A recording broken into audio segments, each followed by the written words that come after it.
बिस्मिल्लाहिर्रहमानिर्रहीम। अस्सलामुअलैकुम dear students, मैं आपके लिए ओपन बुक एग्ज़ाम्स के हवाले से इम्पोर्टेंट टिप्स लेके हाजिर हूँ। नंबर 1 कि आपने एग्ज़ाम की तैयारी कैसे करनी है और ओपन बुक एग्ज़ाम की स्पिरिट को अंडरस्टैंड कैसे करना है। एग्ज़ाम डे के हवाले से क्या प्रिपरेशन की जाए, एग्ज़ाम पेपर सॉल्व करने के दौरान किन बातों का ख्याल रखा जाए, preparation of the solution file, जो आपने एक सिंगल पीडीएफ फाइल बनानी है उसके लिए किन बातों का ख्याल रखा जाए, और आखिर में जो वो फाइल है वो इंस्ट्रक्टर को, यूनिवर्सिटी को सबमिट कैसे करनी है। ये 5 फेजेस आप कह सकते हैं कि इस प्रोसेस में इन्वॉल्व होंगे। जो पहला फेज़ है कि आप अभी एग्ज़ाम से पहले एग्ज़ाम की तैयारी के दौरान ख्याल रखें कि स्पिरिट क्या है ओपन बुक एग्ज़ाम की। Open book exam indicates that the teacher wants to devise such questions which require critical and analytical ways of answering. Open book exams are meant to invoke high order thinking. Open book exam might be of real world problem solving through application of skills and knowledge. यानी महज आपने एक course material याद करके कहीं reproduce नहीं करना, बल्कि उस नॉलेज को लेकर, उस स्किल को लेकर प्रॉब्लम सॉल्विंग के लिए अप्लाई करना है। Open book exam is more promising towards different learning levels of Bloom's taxonomy. Bloom's taxonomy के मुताबिक जो पहले 2 लेवल्स हैं वो ये कि आपने चीज़ पढ़ी, जान ली, नंबर 2 अंडरस्टैंड कर ली। उसके बाद अगले 2 लेवल्स हैं, उन्हें अप्लाई करना है, प्रॉब्लम सॉल्विंग के लिए एनालिसिस करना है, एवेल्युएट करना है और कुछ नया क्रिएट करना है। जो ओपन बुक एग्ज़ाम है वो इन लेवल्स के हायर लेवल्स हैं उनकी तरफ भी जाने का रुझान है, जबकि जो हमारा ट्रेडिशनल एक एग्जामिनेशन सिस्टम है वो नोइंग, अंडरस्टैंडिंग की तरफ जज करने का फोकस ज़्यादा होता है। एप्लीकेशन को, एनालिसिस को, एवेल्युएशन को, क्रिएशन को वो उस लेवल पे शायद उतना जज नहीं करता। लेकिन जब एग्ज़ाम ओपन बुक वाला होगा तो वो सिर्फ नोइंग और अंडरस्टैंडिंग पे बात नहीं ठहरेगी, बल्कि इससे आगे भी जाना चाहिए। प्रिपरेशन फॉर द एग्ज़ाम, जो नॉर्मल प्रिपरेशन करते हैं वो ज़रूर कीजिए, नंबर 1। और ऑब्वियसली लेकिन उसके लिए ख्याल रखना है जो थीरीज़ हैं, समरीज़ हैं, एसेज हैं, वो याद करने की एज सच ज़रूरत नहीं है। अपना जो देखने का, सोचने का अंदाज है वो कोर्स स्कोप के हवाले से ज़रा ब्रॉडन कीजिए। लाइक ए रेडॉर सोचें कि आपके कोर्स के लिमिट्स कहाँ कहाँ तक हैं हर तरफ से, और टीचर के पॉइंट ऑफ व्यू इस बारे में ज़रूर जानिए और टीचर की बात बहुत केयरफुली नोट करें कि टीचर स्टडी के लिए जिस जिस तरह के मटेरियल या सोर्स का हवाला दें, आप समझ लें कि आपने उस सोर्स को कलेक्ट करना है, ग्रैब करना है, और पहले से नियत कर लें कि जिस दिन एग्ज़ाम होगा उस दिन वो मटेरियल मांगते नहीं फिरना।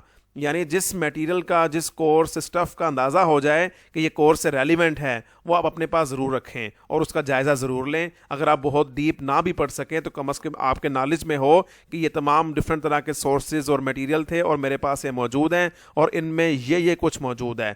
जिस हद तक उसे डीपली अंडरस्टैंड कर सके उतना अच्छा है, लेकिन बहरहाल आपको उसके स्कोप का, उसकी वैरायटी का इल्म होना चाहिए कि यहाँ पर क्या कुछ मौजूद है। प्राइवेसी मेंटेन करना सीखें। एग्ज़ाम में नेचुरल एक रिक्वायरमेंट ये होती है कि आप किसी को डिस्टर्ब भी नहीं करेंगे और किसी को इतना अलाउ ना करें कि वो आपकी प्राइवेसी को डिस्टर्ब करे उस मौके पे। लाइफ में कई ऐसे मौके आएंगे कि जब आपको अपने दोस्तों से दूर होना पड़ेगा, तो अभी से आप इसमें भी ट्रेनिंग कर सकते हैं। इसमें कुछ बातों से आगाह भी रहिए। नंबर 1, ओपन बुक एग्ज़ाम के मुतालिक एक आपको फ़ाल्स सेंस ऑफ सिक्योरिटी आ सकती है कि जो पेपर भी आएगा मेरे पास तो किताबें, नोट्स हैं, मैं फ़ौरन उसे छाप दूंगा। तो ये एक फ़ाल्स सेंस ऑफ सिक्योरिटी आ सकती है क्योंकि उस नॉलेज को या अंडरस्टैंडिंग को जो आपके सामने चीज़ पड़ी हुई है उससे मौजूद है, उसको अप्लाई करना, उसको एनालिसिस की तरफ लेके जाना, ये नेक्स्ट लेवल भी पेपर में डिमांड हो सकता है। Open book exam might give false sense of readiness, यानी आप ये सोच रहे हो कि बस ठीक है, जो कि एग्ज़ाम ओपन बुक होगा इसका मतलब है मैं तैयार हूँ, मेरे पास नोट्स मौजूद हैं, किताबें मौजूद हैं और मैं फ़ौरन तलाश कर लूँगा। तो ये फीलिंग आ सकती है, हालांकि ऐन वक्त में इसमें पैनिक भी क्रिएट हो सकता है, लिहाजा मुनासिब तैयारी पहले से ज़रूरी है।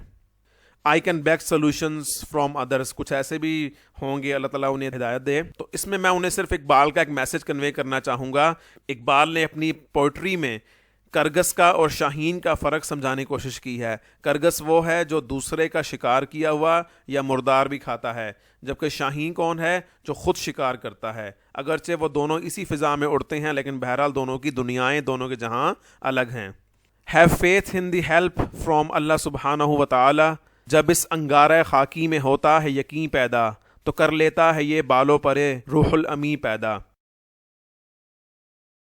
आप अपने अंदर यकीन पैदा करें, you can do it.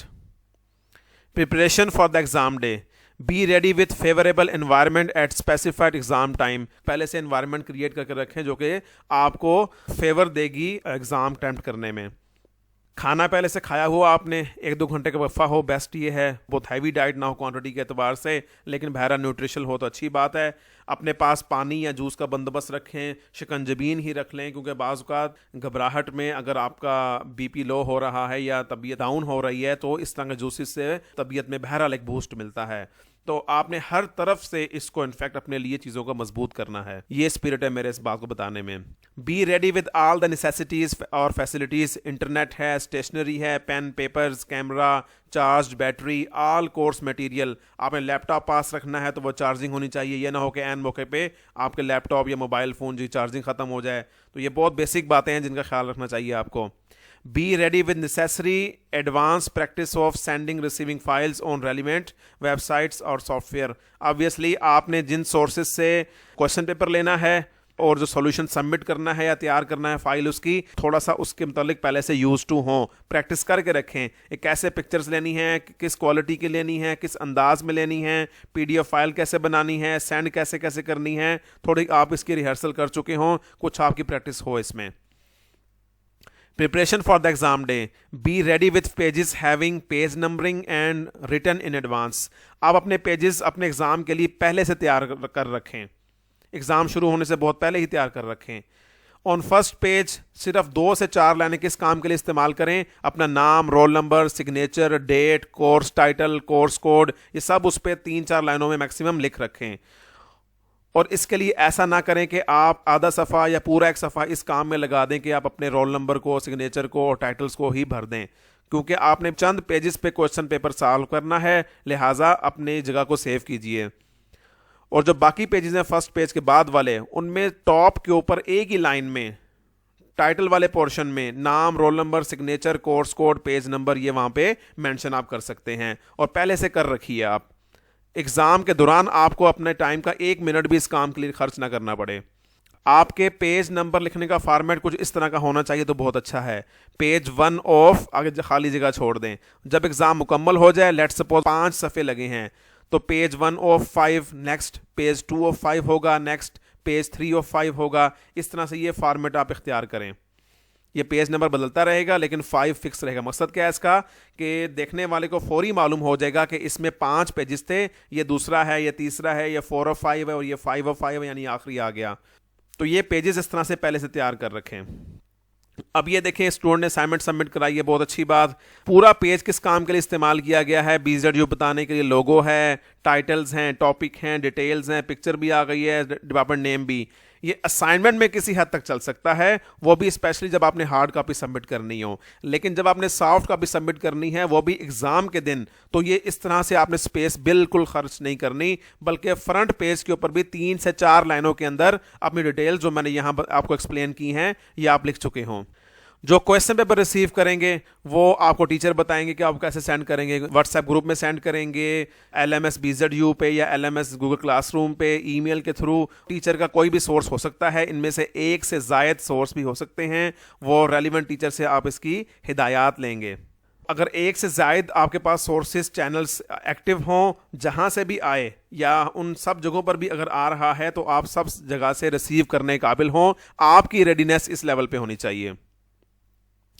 Next है कि जब पेपर सॉल्व कर रहे हो तो पहली बात तो समझ लीजिए कि आपने पर्सनल हैंड राइटिंग से ही खुद सॉल्व करना है।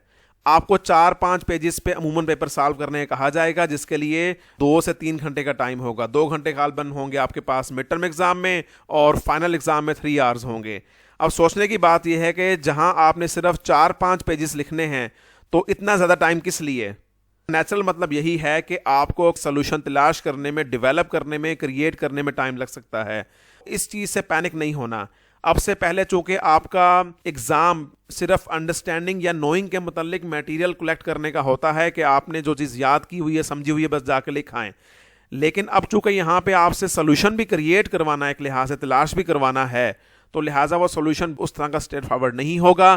तो बस एक बार ज़हन में बिठा लें कि कुछ इसमें एडवांसमेंट ये बहरहाल आएगी जो कि आपने पहले शायद लाइफ में उस तरह से ना देखी हो। इसमें पैनिक क्रिएट नहीं होना चाहिए। सामने आपके पास कंप्यूटर भी है, इंटरनेट भी है, बुक्स भी हैं, नोट्स भी हैं, काफ़ी सारा वैरायटीफुल मटेरियल तो पहले से मौजूद होना चाहिए। अब आपने उसमें से कैसे सर्च करना है, इसके लिए नेसेसरी तैयारी पहले से कुछ ना कुछ मौजूद हो और बाकी उस मौके पे आप तहम्मुल से कर सकें। अगेन वही बात है, जब 4-5 पेज लिखने हैं और 2-3 घंटे आपके पास टाइम है तो इसमें आप ढूंढने काबिल होने चाहिए, कुछ डेवलप करने काबिल होना चाहिए।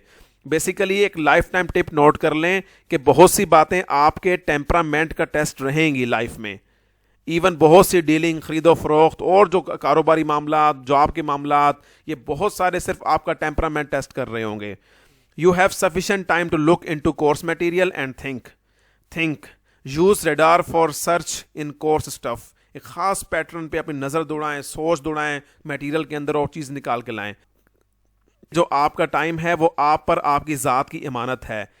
एग्जामिनेशन के दौरान वो किसी क्लास फेलो की अमानत हरगिज़ नहीं है। Cheating might cause severe consequences and punishment as well. Online oral or written exam through video conferencing might be conducted for dubious solution papers.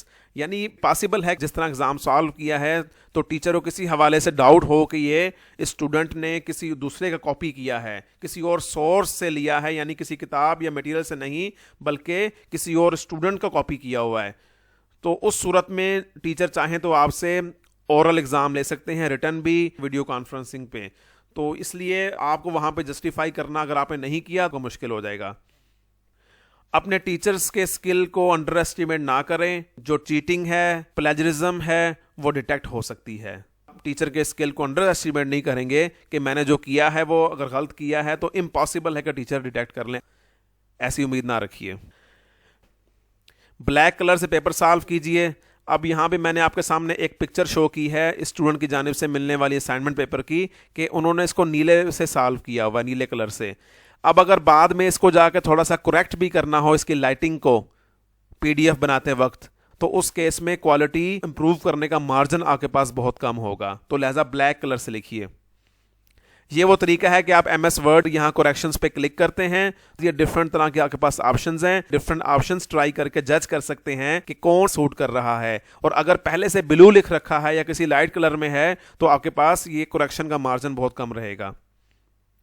Student ने ब्लू कलर से लिखा, बाद में जब करेक्ट किया तो इस तरह से कुछ उसमें काफ़ी खराबी भी आ चुकी है, तो एक अच्छी करेक्शन नहीं मिल पाती। Use good quality paper and ink so that it would not pass to the other side of the page. अब ये देखिए कि जो पेज के दूसरी तरफ लिखा गया है कि कुछ स्याही आर पार हो चुकी है, तो लिहाजा अच्छा पेपर और अच्छी इंक यूज करें जो कि पेज के आर पार ना जाए। ट्रिक ये भी हो सकती है कि आप सिंगल साइड पेज यूज करें, में नोट कीजिए कि आर पार नजर आ रहा है, चुकी है। Use whole page left to right. ये देखें इस पेज के ऊपर 2 हाशिया लगे हुए हैं, लेफ्ट पे और राइट पे स्पेस काफी सारी छोड़ी गई है। ऐसा नहीं होना चाहिए, ऐसा पेज इस्तेमाल ही ना करें, बल्कि आप तकरीबन लेफ्ट के स्टार्ट से राइट के एंड के नज़दीक तक आप यूज़ करें। एक लाइन में नोट करें दैट विल आस्क द, सिर्फ 4 वर्ड्स आ रहे हैं। आपने पूरा पेपर 4-5 पेपर्स पे सॉल्व करना है, तो ऐसी सूरत हाल में अगर आप एक लाइन पे 4 वर्ड्स लिखेंगे तो आपके लिए मटेरियल वहाँ पे एडजस्ट करना मुश्किल हो जाएगा। और इतना बड़ा लिखने की कोई ज़रूरत नहीं है, पहले 2-3 लाइनों में बात ख़त्म करें, नेम, क्लास, रोल नंबर वगैरह। Do not waste space lines या वर्ड्स की स्पेसिंग से और साइजेस से। Preparation of solution file, snapshot लें पेजेस की 1 बाई 1 और उस दौरान अपने मोबाइल की पोजीशन बिल्कुल हॉरिजॉन्टल रखें, फ्लैट सरफेस के ऊपर अपना पेज रखें और आपका मोबाइल भी हॉरिजॉन्टल हो और कैमरे की पोजीशन पेज के सेंटर पर हो। अगर मोबाइल में ऐप यूज़ कर लें cam scanner, photo scan type की, तो अच्छी बात है। Make a single PDF file, उसी ऐप को यूज़ करते हुए या MS वर्ड को, जैसा कि पहले बता चुका हूँ मैं। If the final file size is below 400 KB और so then resolution might be an issue.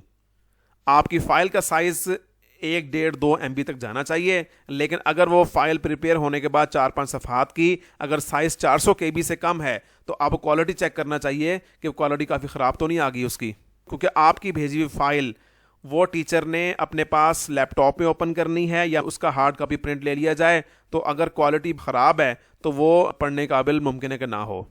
Place the page on a flat surface for snapshot.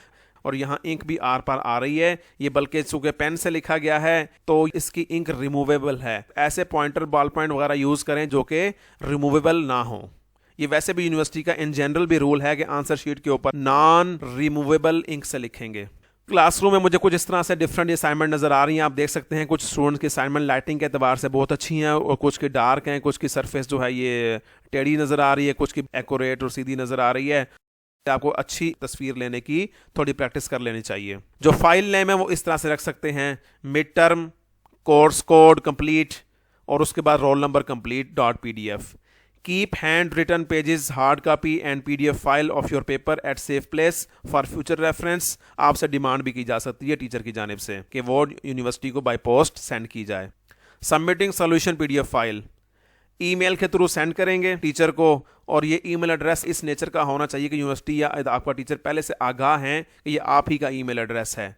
और ईमेल के एड्रेस में आपका नाम, आपका रोल नंबर, कुछ इस तरह की इंफॉर्मेशन झलके तो ज़्यादा बेहतर है। अगर उसमें सुपर किंग और मानो गुड़िया इस टाइप के ईमेल एड्रेसेस हैं तो वो कंफ्यूजन क्रिएट कर सकते हैं। आप अपना पर्सनल ईमेल एड्रेस यूज़ करें जिसमें आपका नाम और रोल नंबर झलके। कैस्पैमियन आल्सो CC ईमेल टू कैस्पाम एग्जाम ऑफिस। ये आपके टीचर आपको ईमेल एड्रेस दे देंगे अपना भी और कैस्पाम के एग्जाम ऑफिस का भी। Be careful to write the recipient addresses correctly. अभी रिसेंटली मेरे साथ भी ऐसा हुआ है कि मेरे एक स्टूडेंट ने बहुत सारी ट्राई की मुझे ईमेल भेजने की। एट द एंड मालूम हुआ कि जो नहीं पहुंच पा रही ईमेल उसकी वजह थी एड्रेस है उसमें एक लेटर की मिस्टेक की हुई थी। Don't forget to attach the solution PDF file. Sometime ये होता है कि जल्दी में आपने सब कुछ लिखा तैयार कर लिया लेकिन ईमेल के साथ जो फाइल भेजनी है वो अटैच ही नहीं की। Email subject should be like mid term space course code space complete roll number, जैसा कि आपने फाइल नेम रखा है उसी तरह का।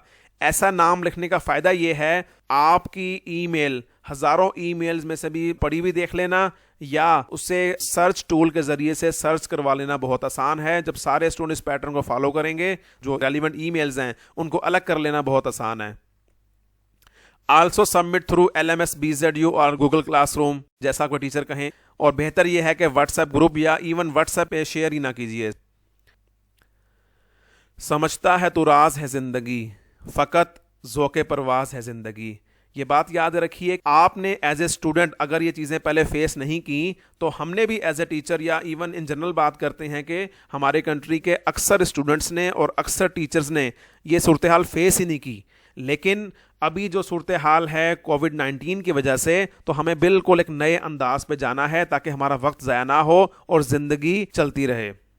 Thank you very much, best of luck, अस्सलाम वालेकुम।